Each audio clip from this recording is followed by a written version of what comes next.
Hello viewers, আসসালামু আলাইকুম। কর্মব্যস্ততার কারণে ফ্রোজেন ফুডসের উপর আমরা সবাই নির্ভরশীল হয়ে গিয়েছি। সম্ভব হলে সবাই আমরা বানাবো একদিন, খাবো প্রতিদিন, এমনটা হলে তো মন্দ লাগে না। Welcome to my channel Ashrafun's world. কী অবস্থা সবার? এই যে দেখতে পাচ্ছেন চিকেন নাগেটস ফ্রোজেন পদ্ধতি সহ আমি শেয়ার করব, আশা করি ভালো লাগবে। অল্প কিছু ইনগ্রিডিয়েন্টস দিয়ে খুব সহজেই ঘরেই তৈরি করে নিতে পারেন পারফেক্ট চিকেন নাগেটস। এই চিকেন নাগেটসগুলি ফ্রিজে রেখে অনেক দিন পর্যন্ত ট্রাই করতে পারেন। আমি এর জন্য নিয়েছি বোনলেস চিকেন।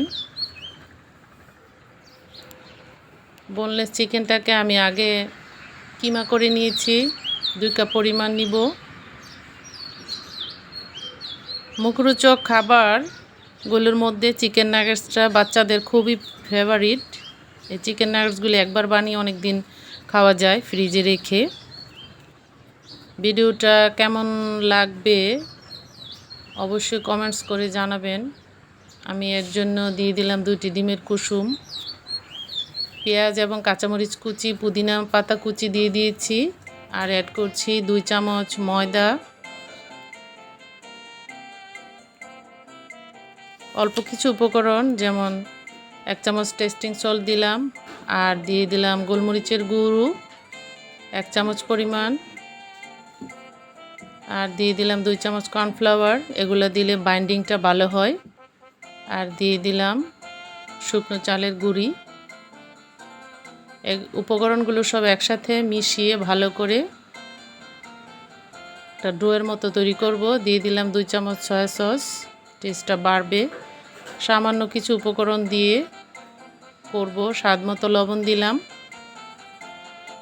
এখন ভালো করে এই মিশ্রণটাকে মিশিয়ে নিব। পুদিনা পাতা কুচি পছন্দ না হলে নাও দিতে পারেন, সমস্যা নেই।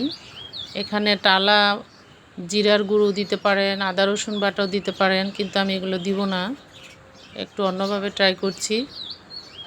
আর যদি ঝাল পছন্দ করেন তাহলে আরও কিছু কাঁচামরিচ কুচি অ্যাড করতে পারেন। আমি ফ্লেভারটা যাতে ভালো আসে, চিকেনের স্মেলটা যাতে না আসে, এজন্য গরম মশলার গুঁড়ো দিয়ে দিলাম 1 চামচ পরিমাণ। এই যে তৈরি হয়ে গেছে একটি পারফেক্ট ডো চিকেন নাগেটসের জন্য। দেখলেন খুব সহজভাবে করে দেখালাম, অল্প কিছু ইনগ্রিডিয়েন্টস দিয়ে হয়ে যায়। এই নাগেটসগুলো যেহেতু রমজান আসছে, এই নাগেটসগুলো দিয়ে ইফতারি মন্দ লাগে না, সস দিয়ে পরিবেশন করলে খুব ভালো লাগে। বাচ্চাদের কাছে তো এটা অনেক ফেভারিট একটি আইটেম, বড়দের কাছেও খারাপ লাগে না। আমি আজকে এই চিকেন নাগেটসটার ডোটা আমি একটু অন্যভাবে করে দেখাবো, আশা করি ভালো লাগবে। এই ডোটাকে আমি ফয়েল পেপারে বাপে সিদ্ধ করে নিব। ভিডিওটা স্কিপ না করে দেখতে থাকুন, ভালো লাগবে। কারো যদি উপকারে আসে তাহলে একটা লাইক দিবেন প্লিজ। আর যারা নতুন দেখছেন চ্যানেলটাকে সাবস্ক্রাইব করে পাশে থাকবেন।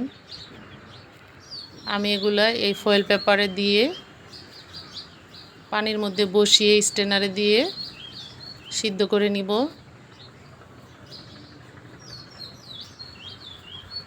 এই মাংসের কিমাটা একটা পারফেক্টভাবে করে নিতে হবে, 1 ফোঁটা পানি থাকা চলবে না। আর আমি ডিমের সাদা অংশটা দিইনি, সাদা অংশটা পরে ইউজ করব। এখানে শুধু কুসুম 2টি দিয়েছি। এখানে কিমার পরিমাণের উপর নির্ভর করবে সব কিছু। আর পেঁয়াজটা খুব মিহি কুচি করে দিতে হবে। ফ্রোজেন খাবারগুলির মধ্যে চিকেন নাগেটসটা অত্যন্ত প্রিয়। এই নাগেটসটা খুব সহজভাবে তৈরি করা যায়, বাজার থেকে আর কিনে খেতে হবে না একবার বানানো শিখে গেলে।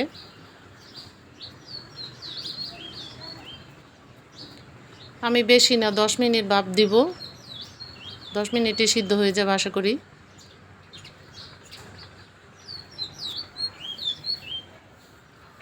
আমার এই ডোটা সিদ্ধ হয়ে গেছে নাগেটসের।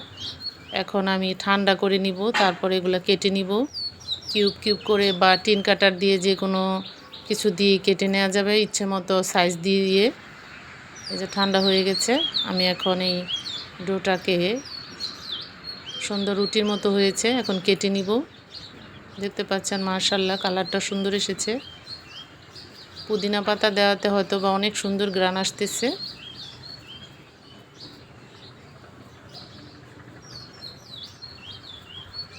ফ্রোজেন পদ্ধতি সহ আমি দেখাবো। এই যে আমি কেটে নিচ্ছি, সুন্দর করে ইচ্ছে মতো কাটা যায়। আমি কিউব করে কেটে নিব। সুন্দর সিদ্ধ হয়েছে। এক একজন এক একভাবে করতে পারেন। এই কিমাটাকে অনেকে কাঁচা অবস্থায় কেটে তারপরে কোটিং করে ফ্রিজে রাখতে পারেন, কিন্তু আমি এটা ভাপে সিদ্ধ করলাম। ডুবো তেলে মুচমুচে করে ভাজবো, খেতেও ভালো লাগবে। ভিতরটা কাঁচা থাকে না, নাগেটসটা খুব সুন্দর হয়, পারফেক্ট হয়। দেখতে পাচ্ছেন খুব সুন্দর হয়েছে, মাশাআল্লাহ।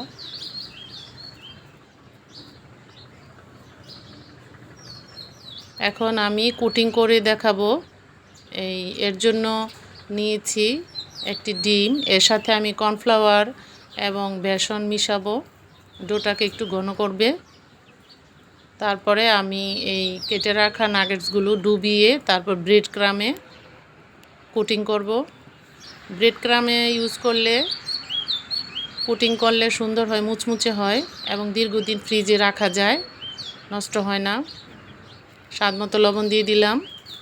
এটাকে ভালো করে মিশ্রণটাকে সুন্দর করে গুলে নিতে হবে। এই যে দেখতে পাচ্ছেন আমি নাগেটসগুলো এই ডিমের মধ্যে চুবিয়ে তারপরে ব্রেড ক্রামে কোটিং করব, ঢেকে নিব। দেখতে পাচ্ছেন খুব সুন্দর, ইজি, সহজ কিছু উপকরণ দিয়েই করা যায়। ভাপে সিদ্ধ করার কারণে খুব সুন্দর হচ্ছে, কাজটা অনেক দ্রুত হচ্ছে এবং করতেও সহজ হচ্ছে, কোনো নষ্ট হচ্ছে না। সাইজটাও একদম পারফেক্ট আছে। ভাপে সিদ্ধ করে নিয়েছি, এর জন্য খুব সুন্দর হয়েছে। একদম বাজারে কেনা নাগেটসের মতোই দেখা যাচ্ছে। ফ্রেশ খাবার খেতে গেলে একটু কষ্ট করতে হয়, ঝামেলা করতে হয়, তবে একবার বানিয়ে নিলে কয়েকদিনই খাওয়া যায়। একদিন একটু ঝামেলা করে বানালে ফ্রিজে রেখে অনেক দিনই খাওয়া যাবে। যেহেতু ইফতারির আইটেমের মধ্যে এটা একটা বেস্ট আইটেম হতে পারে বাচ্চাদের কাছে, বড়দের কাছেও।